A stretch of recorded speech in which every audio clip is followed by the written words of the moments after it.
The sun dipped low over the red canyons of Arizona when Luke Carver rode into the settlement of Dry Creek, dust clinging to his boots and the brim of his hat. He wasn't a man of many words, nor one who cared much for stories. He came for one thing, a debt owed to him by a trader named Henry Dalton. The man had borrowed 2 horses and a wagon 6 months ago and hadn't paid him back. Luke wasn't one to chase money, but he'd built his ranch with sweat and calluses, and he couldn't afford losses. As he dismounted near the old trading post, a few men turned to look his way, whispering about the hard-edged cowboy who never smiled, and the colt on his hip that had seen too many sundowns. Luke tied his horse, adjusted his vest, and stepped inside. Dalton was there, pale and jittery, his hands shaking as he counted coins. "Carver," he said, forcing a grin, "didn't think you'd ride all the way out here." Luke crossed his arms. "I don't like being owed, Dalton. You got what's mine?" The trader swallowed hard. "Not all of it. Things went bad. But there's something else. Something worth more than coin." Luke's jaw tightened. "I came for my due, not a story." Dalton hesitated, then lowered his voice. "An Apache tribe down near Red Mesa. They took something of mine. If you bring her back, I'll double what I owe you." Luke frowned. "Her?" Dalton nodded nervously. "A girl, my daughter-in-law. She's been taken by their chief's family. I can't send anyone else. They'd never make it out alive. You bring her, and you'll have every dollar."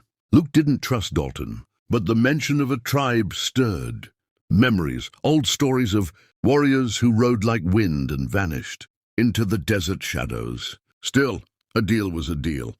"I'll find her," he said flatly. By dawn, he was on the trail, the wind whispering through canyons like a warning. 2 days later, as the horizon burned gold, he found them. A small Apache camp, quiet, the smoke of their fires rising thin against the pale sky. He crept closer, his horse tied behind rocks, and what he saw stopped him cold. A young woman, strong, proud, and beautiful, stood near the edge of the river, her wrists bound, but her eyes fierce as flame. 2 guards spoke near her, laughing, until one turned, and Luke moved fast. A flash of steel, a quiet thud, and the first man fell. The second reached for his weapon, but froze when Luke's revolver found his chest. "Untie her," Luke ordered in rough Apache tongue he'd learned from a scout years back. The man hesitated, then obeyed. The woman looked at Luke, suspicious, defiant, but didn't run.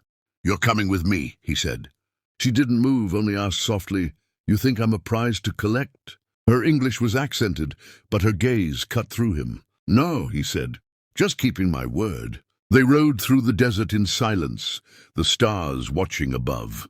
She never complained, never asked where they were going. When they stopped at the ridge for rest, Luke handed her his canteen. "What's your name?" "He?"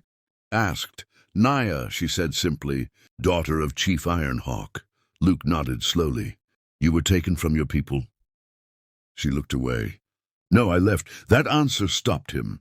"Left?"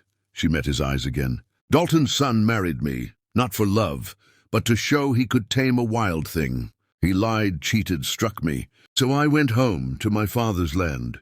Luke's breath caught. "Then Dalton sent me for a woman who doesn't belong to him," she finished. The fire cracked between them. For the first time, Luke didn't know what to say. He had come to collect a debt, but instead he'd found truth and a woman who refused to be owned. By morning, riders came, Dalton's men armed, ready to take her back. Luke saw the dust cloud first and knew trouble had found them. "Stay down," he said, drawing his gun. The men surrounded them, shouting, "Give us the girl, Carver. Dalton says she's his property." Luke's voice was calm but cold.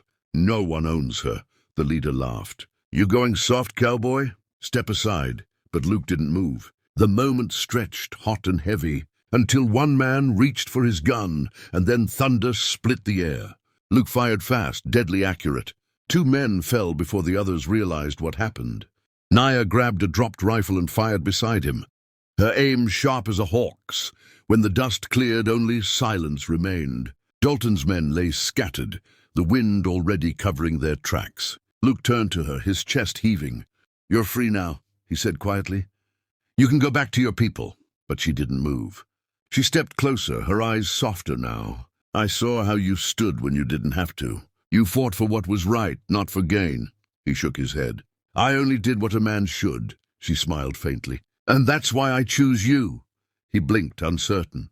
Choose me? She nodded. Among my people, we don't wait for men to decide our fate. I choose my life partner. I choose you, Luke Carver. The desert wind blew around them, carrying the scent of sage and smoke. Luke looked at her, this woman who had faced pain, fought for freedom, and now stood before him with courage in her eyes. For the first time in years, he smiled. Then I reckon I just found more than I came for. They rode together toward the horizon, the sun setting behind them, painting the sky in fire and gold. He'd come for a debt, but rode away with something no coin could ever buy, love freely given, and a partner who matched his spirit. As they disappeared beyond the ridge, the narrator's voice would close the story. Sometimes, the journey you take for what's owed leads you to what your heart's been searching for all along. If you believe in love that defies all odds, hit that subscribe button and join us for more Untold. Wild West stories where fate rides with courage and hearts find home.